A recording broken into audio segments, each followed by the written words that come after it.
Heute ist der 10., ne? Ja. 10. Dezember 24. Gut, dann muss ich noch. Okay. Gut. Danke, dass du die Zeit wieder nimmst.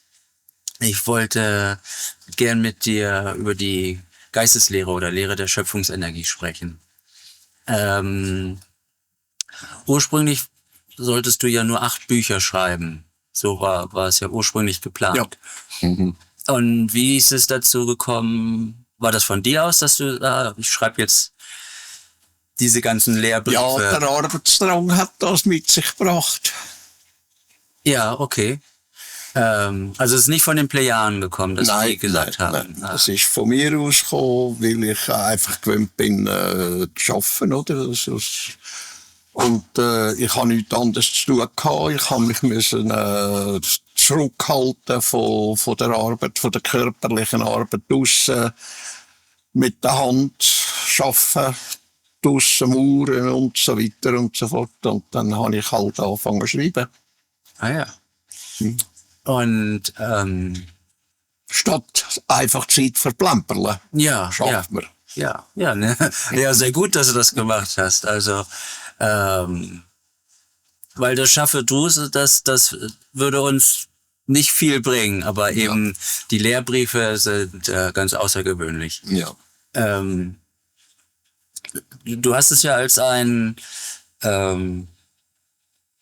didaktischen Blog entwickelt. Mhm. Also es sind 109 Hefte und es baut aufeinander auf. Ja. Wie in der Schule auch, in den einzelnen Fächern. Der zweite Teil ist viel über Träume. Aber auch der erste Teil du erklärst zum Beispiel auch politische Systeme, kommt zum Beispiel auch von viele Bereiche, Psychologie. Ja, es ist halt alles einfach gemischt. Also das ganze Leben ist gemischt mit dem und diesem und jenem. Ja. Oder es greift eins ins andere. Ja. Und das, in der Regel ist es eben so, dass der Mensch sich nur auf eine Sache oder 2 Sachen ausrichten tut. Er muss sich aber auf alles eigentlich ausrichten, was das Leben bringt. Oder auf das und dieses und jenes. Das Leben spielt nicht nur in einer Linie ab oder in 2 Linien ab, sondern in unzähligen verschiedenen Linien. Das Leben hat verschiedene Sparten, die der Mensch muss lernen. Oder wo man muss wissen. Oder? Ja. Ich war halt überrascht, dass du halt auch über politische Systeme wie Kommunismus, Demokratie und so weiter geschrieben Ja, hattest. natürlich. Was Politik ist, kann man erklären, was das vorhanden ist. Man soll sich aber dabei nicht in die Politik selber einmischen. Man soll nicht politisieren.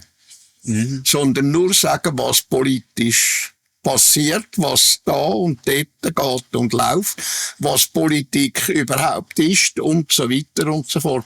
Aber sich nie selber politisch betätigen. Da schafft sich der Mensch Feindschaften. Ja. Automatisch. Ja. Ich war deswegen so überrascht, weil für mich ist es die Lehre der Schöpfungsenergie sowas Universelles. Ja, Und das gehört halt, Politik gehört auch dazu. Auf diesen Nur Planeten. es wird in der Schöpfungslehre eigentlich nicht Politik genannt. Es wird einfach das genannt, was vorhanden ist. Es wird dieses und jenes genannt. Aber wir sind auf der Erde.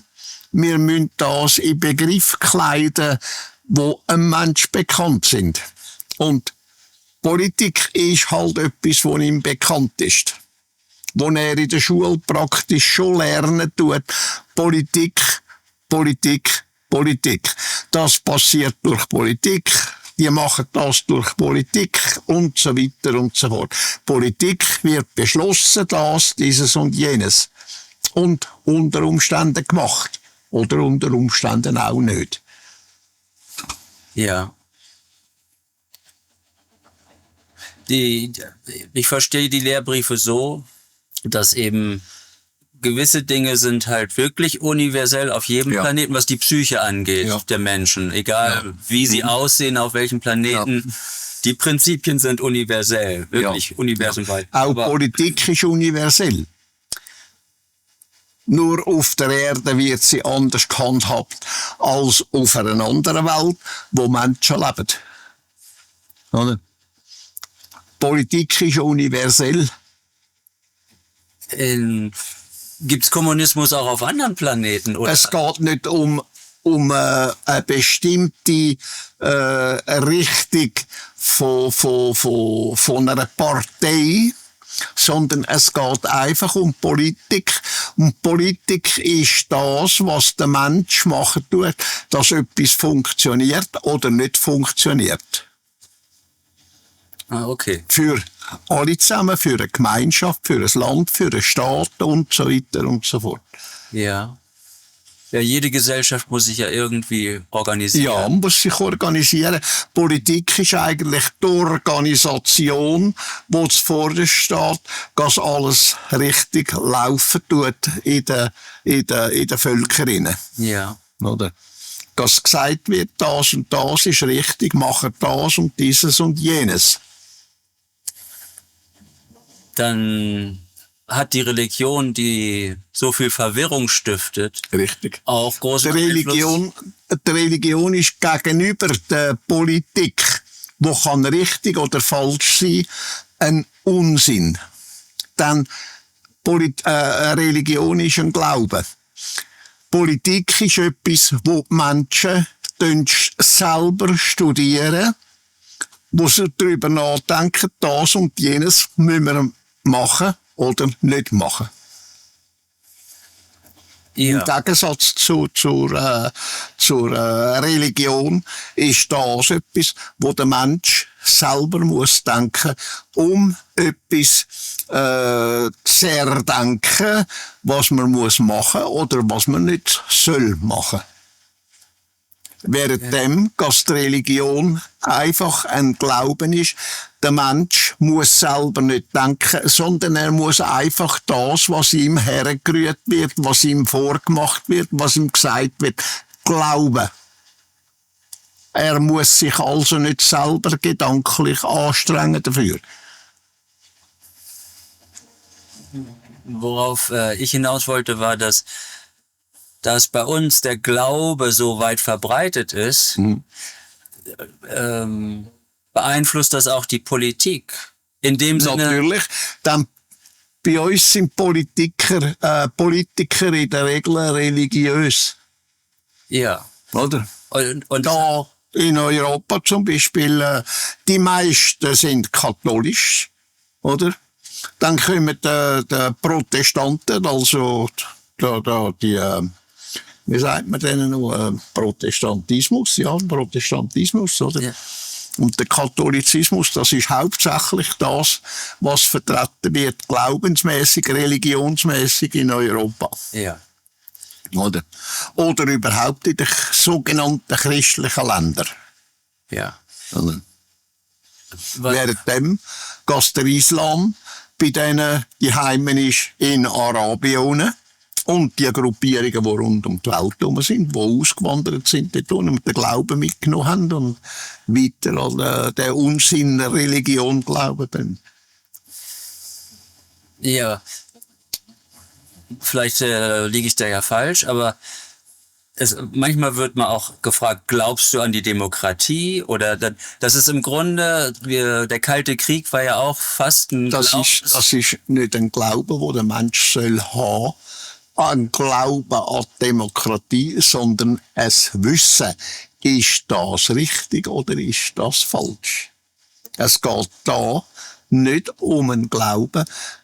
Bei der ganzen Politik, auch Demokratie oder Diktatur und so weiter und so fort, das ist nicht ein Glaube, das ist tatsächlich vorhanden, wo der Mensch selber erdenken tut, oder? in richtiger Form oder in falscher Form. Also Demokratie, wenn einer sich Gedanken macht, ob Demokratie wirklich richtig ist oder nicht, ist das nicht ein Glaube, sondern es ist ein Gedanke. Es ist das, was er in seinem Hirn zweglegen, was er sieht, was aus jenem bei der Demokratie ergehen tut. Er weiß, es gibt das oder es gibt das oder es gibt das. Ja. Es ist also nicht ein Glaube. Man tut nicht an Demokratie glauben oder sonst ein Regierungssystem glauben, sondern man tut das wahrnehmen, man tut über das nachdenken, man tut es akzeptieren oder nicht akzeptieren. Und akzeptieren ist aber nicht ein Glaube. Akzeptieren ist etwas, wo im Kopf stattfindet durch das, was der Mensch darüber nachdenkt, überlegen tut und einen Entschluss fasst, das ist richtig oder das ist falsch. Ja, mein Eindruck ist, dass eben, wie du ja selbst sagst, viele Politiker sind Gläubige. Ja. Und im Glauben geht es ja darum, eben nicht zu hinterfragen, nicht kritisch zu denken. Ja. Und genau. dadurch ist auch die Politik so Eben, fast ein Glaubenskrieg. Ja, wenn die Religion in Glauben gezaubert wird oder die Religion in Politik gemischt wird, dann kommt es halt in der Regel falsch raus. Ja. Die theokratischen Gesellschaften sind besonders schön, wie Iran zum Beispiel. Ja. Wo die Religion die Politik beherrscht. Ja. Das ist viel schlimmer als andersrum. Also wo die Religion nicht reinfunkt. Eben, das ist nicht mehr eine reine Politik, sondern das ist Religion. Da ist die Religion im Vordergrund und das ist nicht Politik. Es wird durch die Religion bestimmt, nicht durch Politik. Das, was sie betreiben tun, ist nicht Politik. Politik ist immer neutral, durch Selbstdenken. Religion, wo regieren, die macht das nach Vorschriften, nach dem Glauben. Und das ist ein weiter Unterschied. Ja.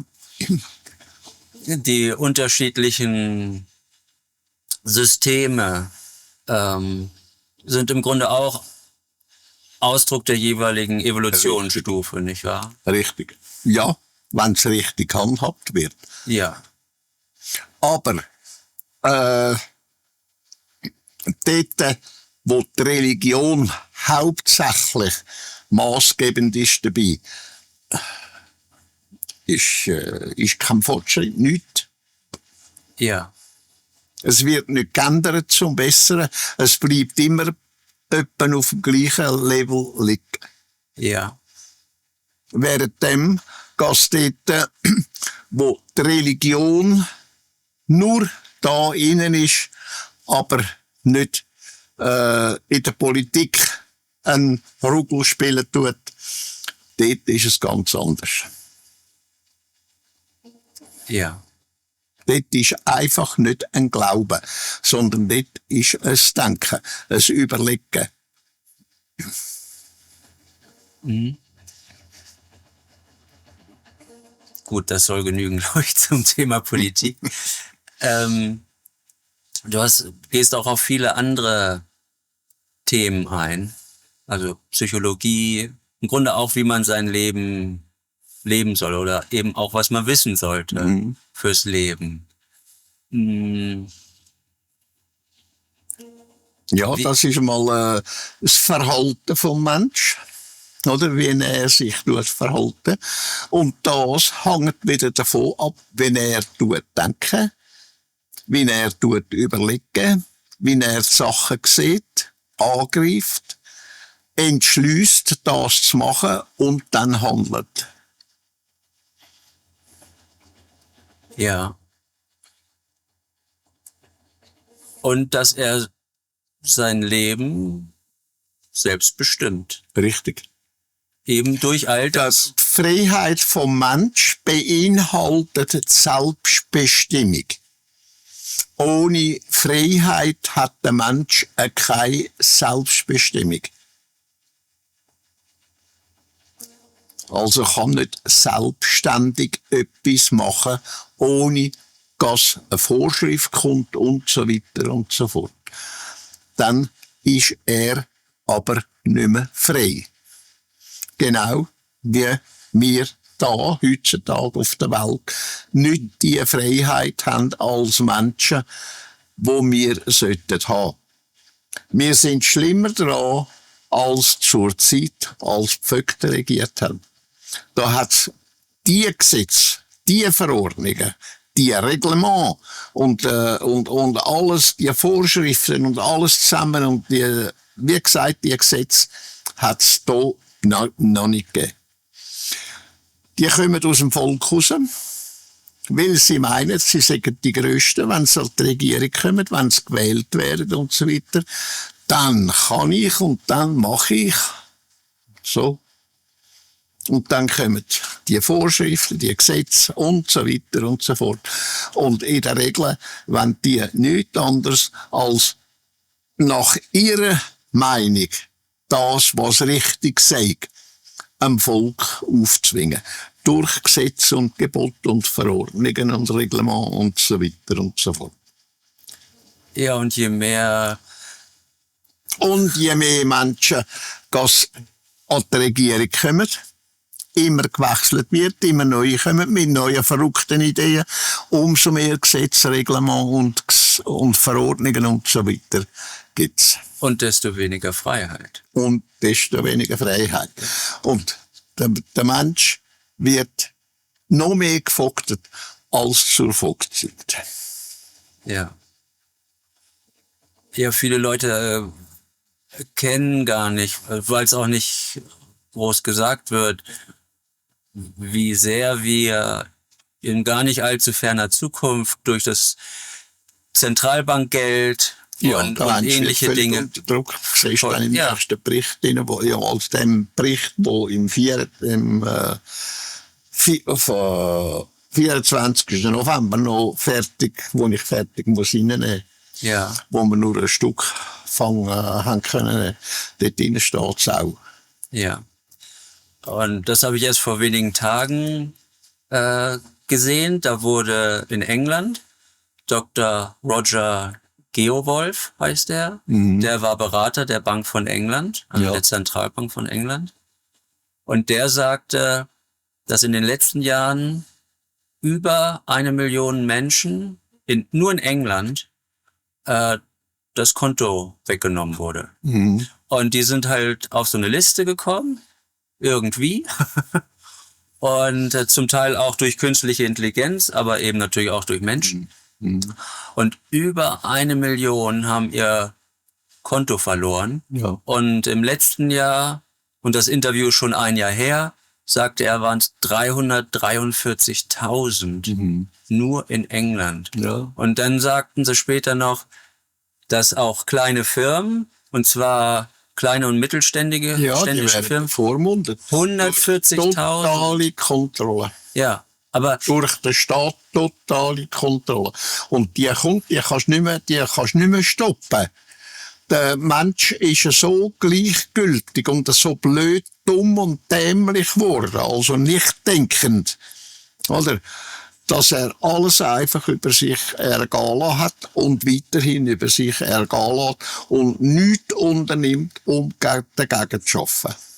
Ja, weil mich wundert, dass da nicht riesige Demonstrationen und ein Aufruhr ist, weil 140.000 Firmen sind auch debanked, heißt das. Also keine Bankenverbindung mehr. Und dann sagte er auch oder bestätigte, als er danach gefragt wurde, das ist wirklich jemand, der sich auskennt, wie das dann aussieht, ob die bei anderen Banken Konto bekommen können. Und da sagt er, das wird schwierig werden, weil sie halt auf dieser Liste sind. Und es ist egal, zu welcher Bank sie gehen. Ja, da musst du mal den Christian Frehner fragen, wie wir Schwierigkeiten hatten, dass wir nur 2 Banken gefunden haben für die 4 Konten, die wir haben. Ja. Das ist 2 Banken. Ja. Und bei der einen bist du noch nicht sicher, ob es wirklich auf die Länge raus funktioniert. Und dann haben wir noch Sonder, oder, wo nicht auf der Bank ist. Ja, und das hat mich wirklich, selbst der TV-Moderator, einer von den beiden, fragte, im Grunde müsste das ein Menschenrecht sein, oder ist es ja ein Menschenrecht? Natürlich ist es ein Menschenrecht, aber das wird übergangen. Ja, und das hat auch der Dr. Geowolf bestätigt. Ja, im Grunde ist das ein Menschenrecht, weil soll man sonst... Ja, Vogterei, ja. Oder? Und der Mensch wird durch die Vogterei zum Sklav. Ja, ja. Das ist Sklav vom Staat. Ja. Und das führt dazu, dass sich das KI weiter kann entwickeln. Es wird nicht geschaut, es wird gleichgültig darüber weggegangen, dass das KI eines Tages sich selber entwickeln, praktisch mechanisch anfängt denken, selber denken, selber entscheiden und fängt an handeln und einen Teil der Menschen ausrotten. Aber weißt du, wenn du sagst, die lachen nur darüber, das Volk lachen nur darüber, das wird es ja nicht geben. Das ist Fantasie. Sie werden es sehen, Nachkommen und Nachkommen von den Nachkommen von denen, die lachen darüber. Ja. Ja, jetzt sind die Computer noch zu leistungsschwach. Aber in der Zukunft, wenn es Quantencomputer gibt, das ist schon jetzt schon spät. Es ist jetzt schon spät. Ja, weil sie funktionieren ja schon, es wird nur noch alles optimiert. Schon seit den 80er Jahren, das letzte Jahrhundert. Ja. Mit der Aber künstlichen das wird dem Volk gar nicht gesagt. Ja. Ja, das ist eben diese Geheimtechnologie, von denen wir gar nichts hören. Ja, das ist so. Das gibt's nur in deinen Kontaktberichten. Mhm. Ja, da sind immer wieder tauchen da Sätze auf in deinen Kontaktberichten, wo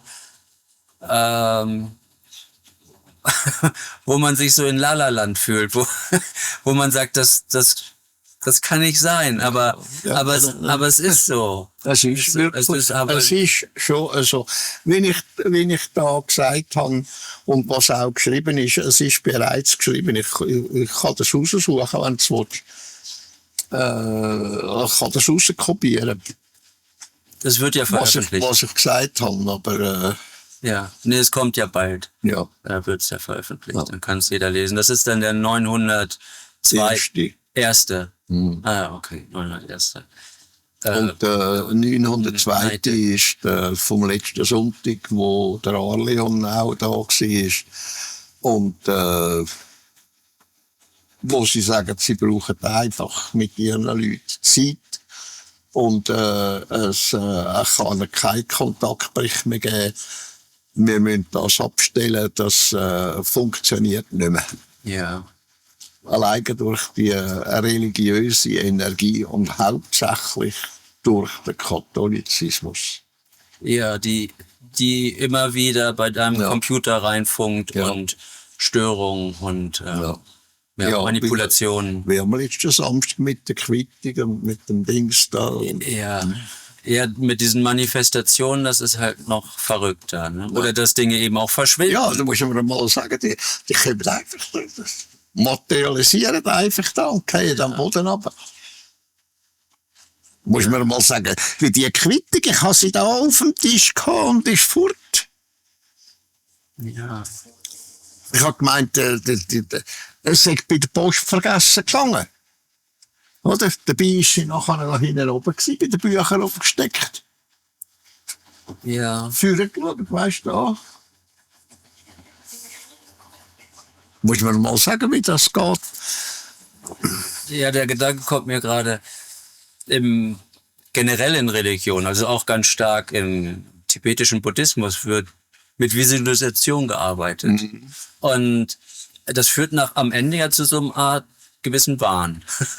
Also, dass sich Dinge wirklich manifestieren. Ja, weisst, es wird vergessen, dass die Erde mitschaffen tut. Die Erde hat eine Elektrizität. Sie tut selber Elektrizität entwickeln, wie die Sonne und jedes größere Gestirn. Und das wirkt auf die Oberfläche. Da kommen Sachen wie eine Türenbewegung, die Fenster gehen auf und zu, die Türen schlagen auf und zu, Stühle fliegen umeinander und so weiter und so fort. Und es ist sehr weg, dass dann auch einige Energien periodisch auftreten. Oder durch den Willen vom Mensch, der daran glauben tut, dass das passieren tut, die Energien beeinflussen tut, dass die wirken tun. Das sind nicht Geister, wie es immer heisst. Das ist Unsinn. Oder? Das ist alleine Energie von der Erde selber, wo das bewirken tut. Und wo der Mensch darauf Einfluss hat mit seinen Gedanken. Oder mit seiner Batterie. Ja. Aber er ist so unwissend, dass er meint, wenn der Mensch stirbt und wieder retour kommt, wo der meint, er sei wirklich tot, ist er noch nicht tot. Weil die Schöpfungsenergie noch nicht aus dem Körper entwichen ist und wieder den Körper kann beleben. Wo der Mensch also wieder kann zum Bewusstsein kommen. Wo sich die Schöpfungsenergie, Schöpfungslebensenergie einfach zurückzieht, aber noch im Körper vorhanden ist und dann durch irgendwelche Umstände, das ist dann fraglich, welche Umstände das sind, wieder kann zum sogenannten Leben erwachen. Ja. Und erst dann, wenn die Schöpfungslebensenergie wirklich entwichen ist aus dem Körper, dann ist das Lebewesen tot. Ob ein Tier ist, ein Getier oder der Mensch oder sonst eine Lebensform und so weiter und so fort. Wenn er also tot ist, wo du als Mensch kannst feststellen, es ist ja so, das heisst noch lange nicht, dass die Schöpfungslebensenergie bereits aus dem Körper entwichen ist.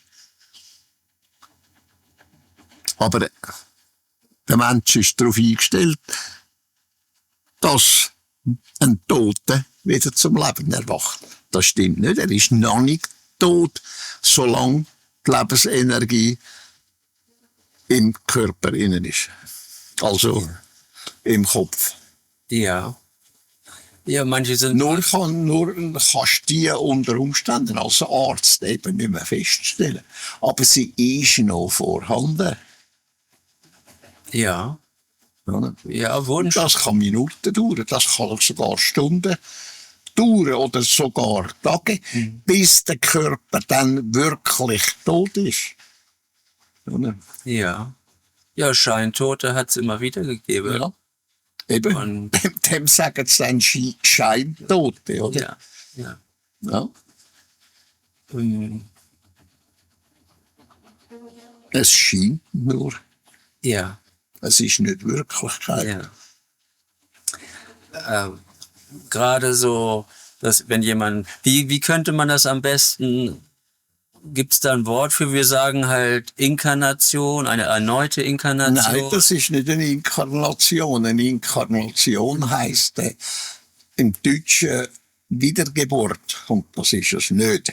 Ja. Wie könnte man es dann am besten nennen, diesen Vorgang? Oder gibt's da kein Wort für? Eine Belebung von einer neuen Persönlichkeit. Aber das kannst du natürlich in Worte kleiden, so dass es jedes verstehen tut, oder? Da, von alters her wird es einfach Wiedergeburt genannt, oder alte Griechisch, oder Inkarnation, Incarnation und so weiter und so fort, oder? Aber es ist eben das nicht, oder? Ja. Es ist eine neue Belebung. Ja.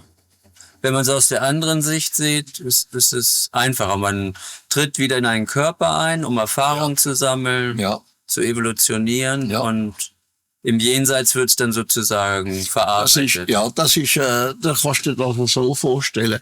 Du lernst einen Beruf und hast den wirklich gelernt. Und dann gehst du in eine andere Stadt oder in ein anderes Land oder an eine andere Universität oder Baustelle, fängst wieder vorne an, lernst wieder etwas Neues. Kannst du dir das etwa so vorstellen? Ja. Und die schöpferische Lebensenergie tut eine neue Persönlichkeit beleben, ein neues Bewusstsein, oder? Nicht das Alte. Das Alte ist weg. Das Alte ist überholt. Das geht alles in Zukunft. Ja. Es gibt da kein Wiedersehen, Familientreffen im Jenseits. Nein.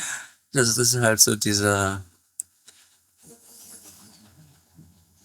Ja, Das sind einfach Fantasien. Ja. Fantasien, wo Wirklichkeit können werden, in dem Sinn, dass es da und dort sich ergeben tut, dass wie soll man dem sagen? Der Mensch sagt Geister, dass so eine Erscheinungen gibt, wo alleine aus dem Gehirn entstehen, wo aber sichtbar werden. Durch Schwingungen, durch Macht von den Gedanken. Und das ist eine ungeheure Kraft. Und Glaube, die hat eben die Energie. Das ist ein Wahn ohne Gleichen, wo alles praktisch möglich wird.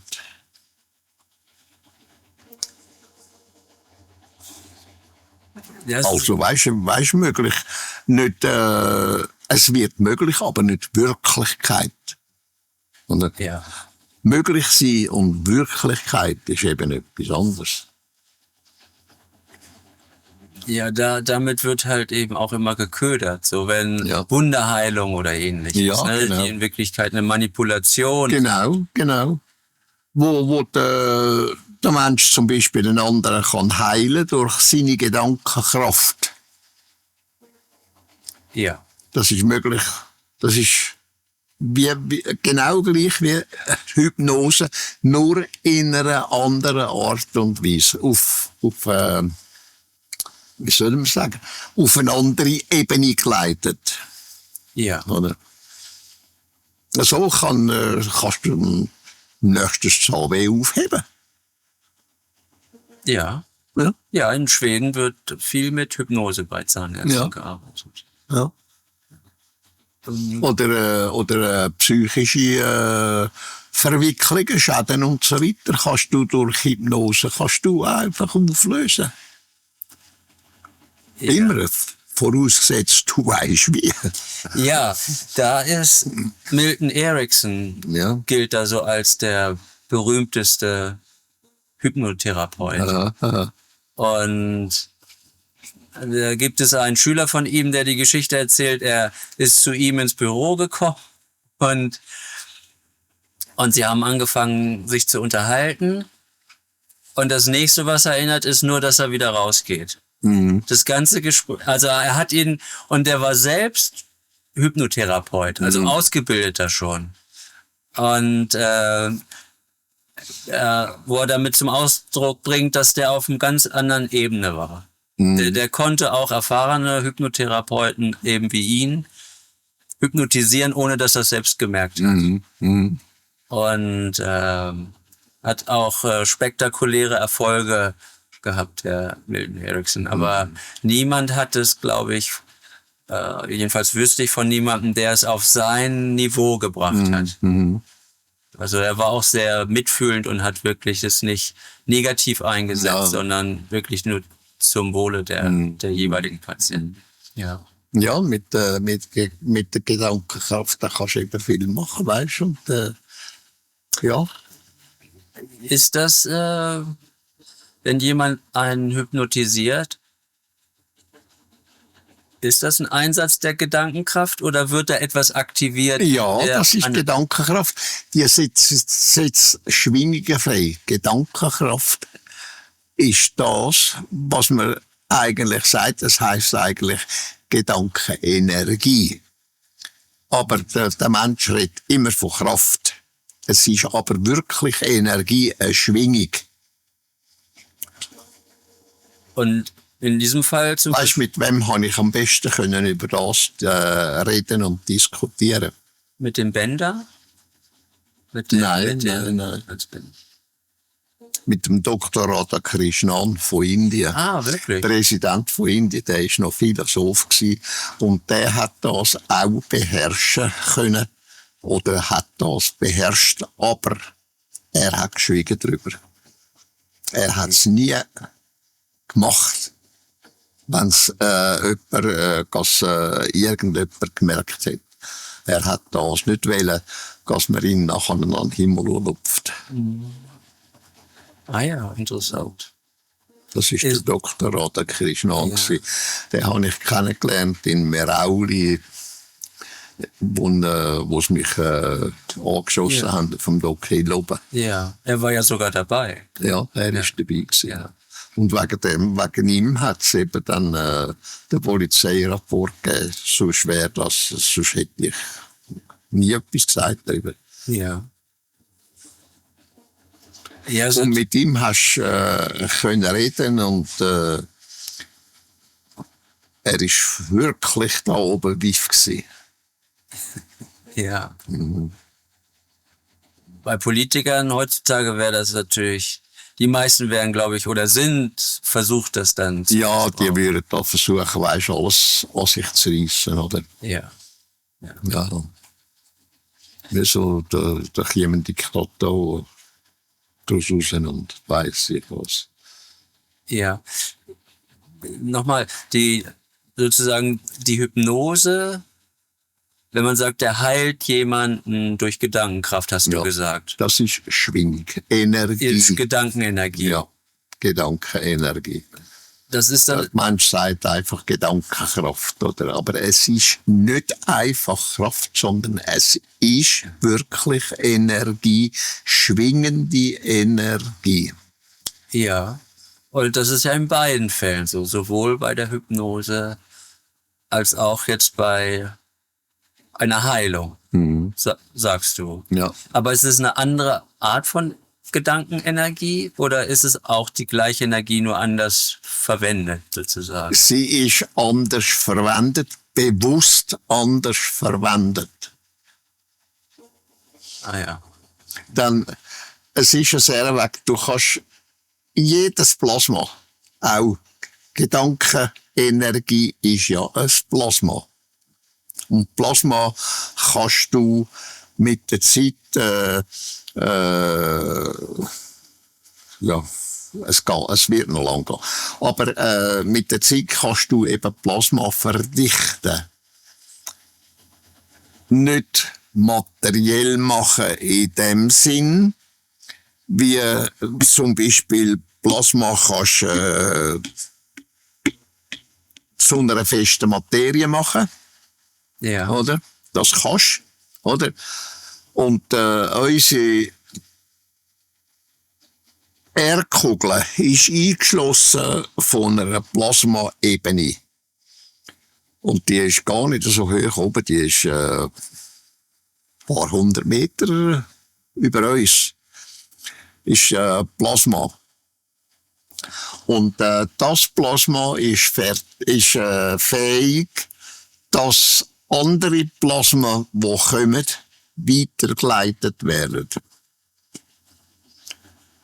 Und die Plasmaebene oder die Plasmaschicht um die Erde herum ist so ausgerichtet, dass du deine Schwingungen, die du erzeugen tust durch deine Gedanken, kannst nutzbar machen.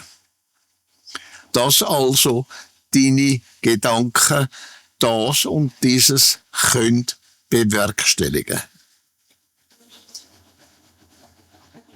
Also wenn man etwas manifestiert, wie man so sagt, durch seine Gedanken und dann auch Gefühle. Da ist die Plasmaschicht um die Erde herum ist zuständig dafür, dass das passieren tut.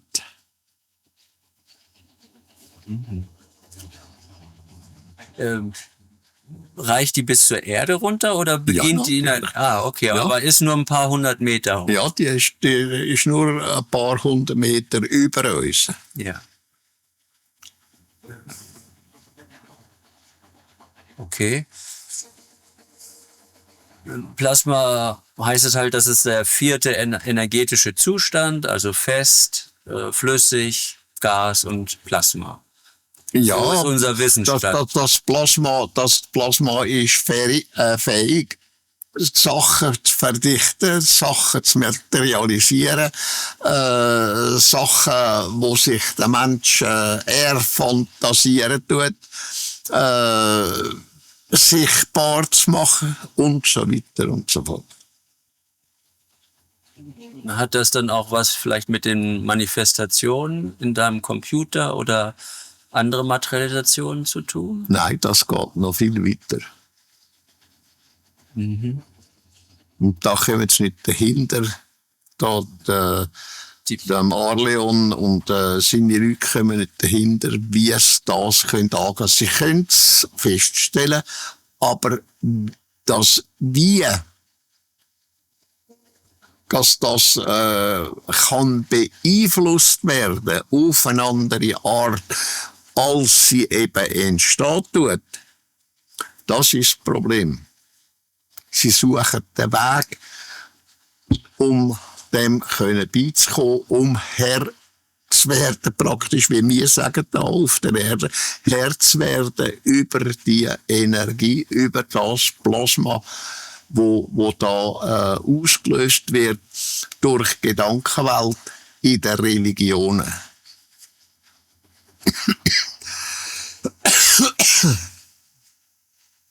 Das ist das grosse Problem. Ja, wenn da weltweit Menschen beten etc., dann entsteht die Energie, die Schwingung, das Plasma. Und das ist ein Plasma, wo wie soll ich sagen, wo sie müssen erforschen. Und sie wissen, woher das kommt, aber nicht, wie es zum Wirken gebracht wird selber. ja. Und das muss ja abgestellt werden. Und ob es das könnte. Und das wird aber, das ist nicht, was sich spontan ergibt, sondern das wird gesteuert. Das wird gesteuert durch die Menschen, die da glauben, die das praktizieren. Aber sie wissen nicht, dass das praktizieren. Sie glauben einfach an einen lieben Gott. Und in dem Glauben ihnen herrscht das und dieses und jenes, wo bei Menschen Wahnsinn auslösen kann. effektiv. Also da sitzt keiner irgendwie am Computer und Nein. macht das, sondern das sind sozusagen, Das tut selbstständig dann wirken. ja, so selbstständig, wie das irgendwann mit der KI sein wird. Ja, genau. Was man dann auch nicht mehr stoppen kann. Das kannst du nicht stoppen. Ja. Da muss der Mensch leider selber gescheiter werden. Ja. Und das geht noch 800 Jahre, bis das so weit kommt, dass der Mensch anfängt zu denken über das. Ja. Auch wenn heute ein Haufen von ihrem Glauben wegkommen, dann sind sie nur von der Organisation, aber nicht vom Glauben weg. Sie sagen, ich glaube nicht mehr. Sie glauben aber weiterhin an einen lieben Gott. Oder sonst irgendwie so irgendeine Gestalt, die das leiten tut und so weiter und so fort. Sie sind einfach nicht mehr bei der Kirche. Sie sind nicht mehr in der katholischen, sie sind nicht mehr in der protestantischen oder in einer Sekte oder sonst irgendetwas. Aber da innen läuft es weiter. Ja. Ja. Selbst die behaupten, sie sagen Atheisten, oder? Sie glauben nichts. Aber da innen tun sie es genau gleich machen. Kopf rein, läuft es weiter. Ja, das ist so eine tiefe Programmierung. Ja, richtig. Und je früher, desto tiefer geht Ja. es im Grunde. Ja. Schwierig, aus sich selbst die herauszubekommen. Mhm. Ja. Weißt du, dann hast du noch die Redensweise, die der Mensch braucht. Ja, um Gottes Willen. Das ist automatisch. Du musst nicht einmal an einen lieben Gott glauben, so sagst du um Gottes Willen. Einfach. Brauchst du es einfach. Weil es gang und gäbe ist, dass der Mensch es herwegen reden tut. Ja. Oder?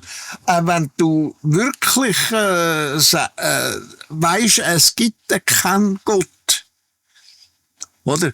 So ist es einfach die Redensweise, wo ein Leben lang auf dich eingewirkt hat von den Mitmenschen, wo du hast praktisch müssen annehmen, ob du hast wollen oder nicht. Oder? Hast es einfach müssen hören und das ist dir mit der Zeit ist das in dir reingegangen und du brauchst es einfach. Auch wenn du 100%ig weisst und dir bewusst bist, es gibt das und dieses und jenes nicht, was die Religion bringt und so weiter und so fort. Ja, die Energie färbt halt ab auf genau. jeden. So. Genau. Sag mir, wer deine Freunde sind und ich sag dir, wer du bist. Ja. Das ist ja Ja. alter Spruch. Ja. Da ist schon wichtig, dass man sich dann überlegt, mit wem man sich abgibt. Ja, ja. Und der Mensch meint, er lebe. Es ist wirklich so, also er lebt dann.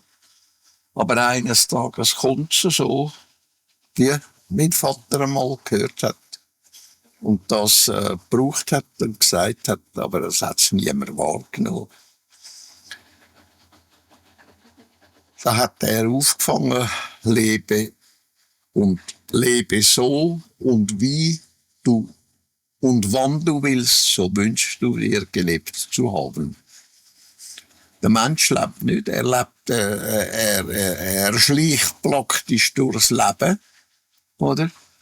Wird von dem und jedem beeinflusst und macht dann das und dieses und jenes, ohne dass er eigentlich will. Oder? Er wird einfach mitgerissen. Er tut sich nicht weiterbilden.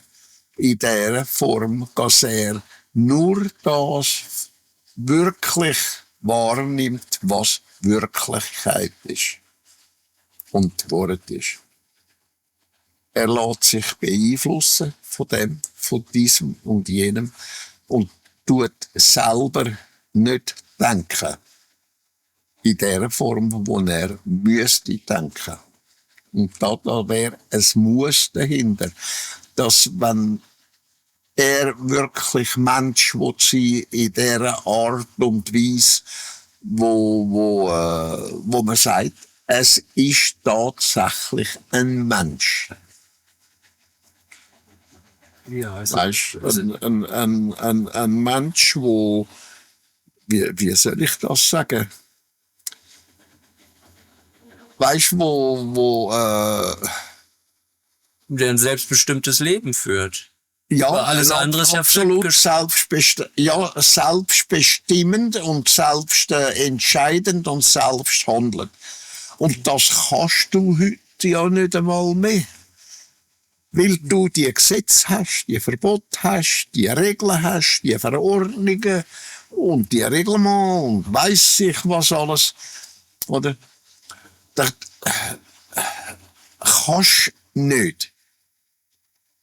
Ja, Du bist einfach gefangen. ja, wir werden in immer mehr Bürokratie. Ja.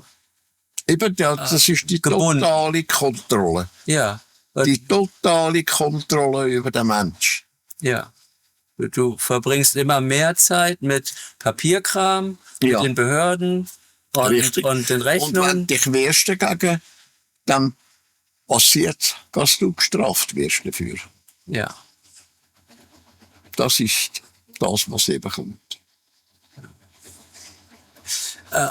Eine Frage bitte noch. Und zwar zu Ursache und Wirkung.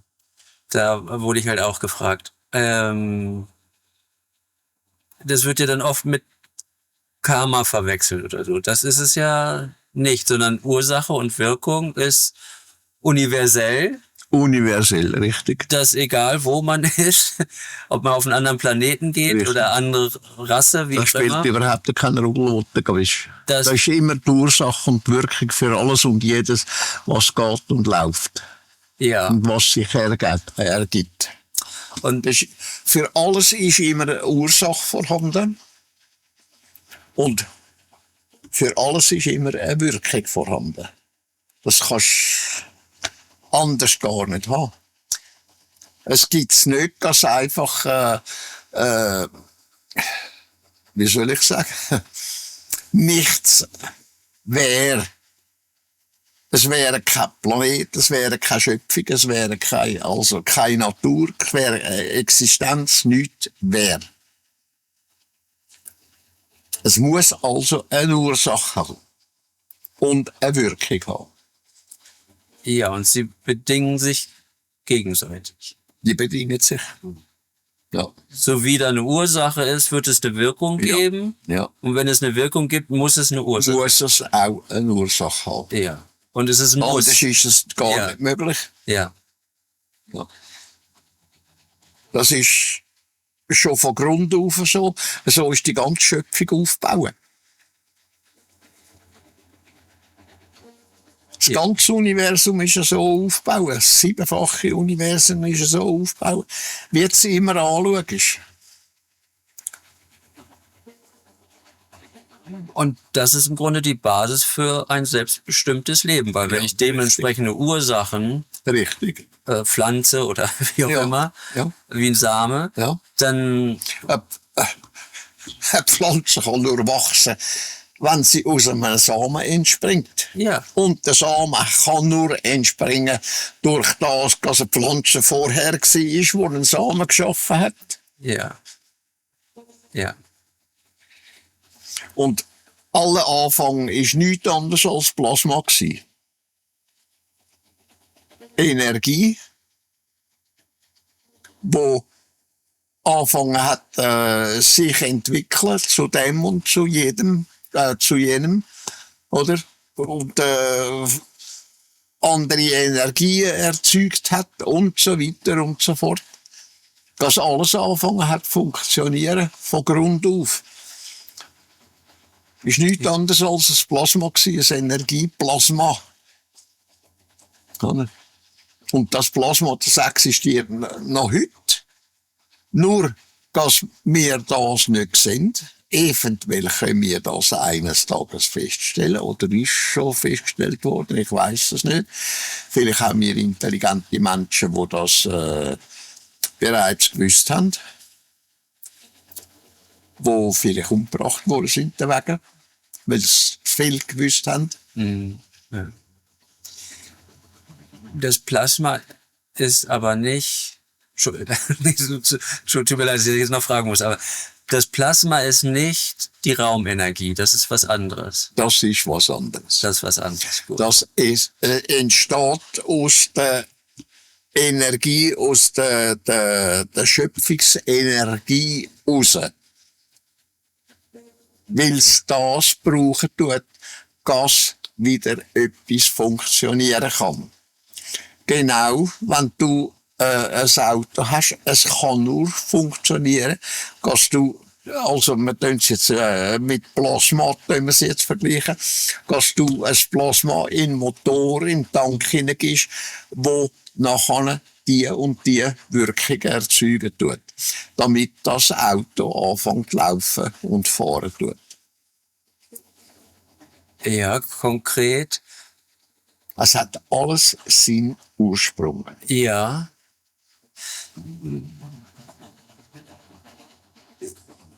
Ich kann ja Maschinen mit Raumenergie betreiben. Das haben ja auch schon einige gemacht, aber es ist halt dann eben wie bei Tesla auch und so weiter. Ja. Könnte ich auch einen Motor... Ja, wissen, wie es Dings passiert ist, oder ja, Sie leitet es nachher um, weil ja, es viel wissen. Ja, natürlich. Weil es dann eben eine Gefahr wird. Ja. Aber könnte ich eben auch wie du sagst, ein Auto mit Plasmaenergie, also wenn ich die entsprechende Technik hätte, ginge auch zu betreiben? Natürlich. Oh ja. Wenn das Plasma wieder eine Energie schaffen tut, wo ein Auto kann betreiben. Ja, also umwandeln natürlich, Ja. wie das, Ja. ja, wie das Benzin ja auch wird ja verbrannt. Das Plasma selber nicht. Das tut einfach seine Wirkungen zeitigen. Ja. Okay. Es entsteht also zum Beispiel eine Energie daraus raus, oder? Wo geschaffen wird durch das Plasma, wird eine Energie geschaffen und die Energie kannst du nachher verwenden, um einen Motor zu laufen bringen. Zum Ja. Beispiel. Ja. Ja. So meinte ich das auch, ja. Ganz kurz, bei Ursache und Wirkung, wenn ich jetzt zum Beispiel ich nenne es mal jetzt so eine positive Gedanken habe oder positive Ursache und zwei negative, würde sich das dann, und es handelt sich um das Gleiche, würde sich sozusagen das dann aufheben, das eine positive und das eine negative, oder? Ja, es kann sich einfach neutralisieren, dass es wie soll man sagen, dass es gleichwertig wird. Ja. Das merkst du bei dir selber. Du kannst immer ein Beispiel an dir selber nehmen. Ob du gute Gedanken hast oder schlechte Gedanken. Du musst mal schauen, wenn du schlechte Gedanken hast, wie du plötzlich anders zu Weg bist. Ja. Wenn du gute Gedanken hast, wie du plötzlich anders zu Weg bist, als wenn du schlechte Gedanken hast. Ja. Das merkst du. Das kannst du auch als Plasma sehen. Das ist auch dein persönliche Plasma, wo du in Energie umwandeln tust, durch deine Gefühle, wo du schaffen tust, gute Gefühle, schlechte Gefühle, gute Gefühle und so weiter und so fort. Und wenn die sich anfangen aufheben, dann geht's dir wieder blendend. Dann Ja. geht's dir wieder gut. Ja. Und dann bist du wieder neutral. Ja.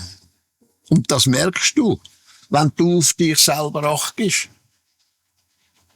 Ja, das Ja. war heute auch so, ja. bei der Arbeit. Das Ja, das ist ja so. war nicht gut vorbereitet. Ja, Ja, gut, vielen Dank. Wir sollten Ja. kurz Nacht essen. Vielen Dank. Ich sollte da das Ding zu Weg machen. Da.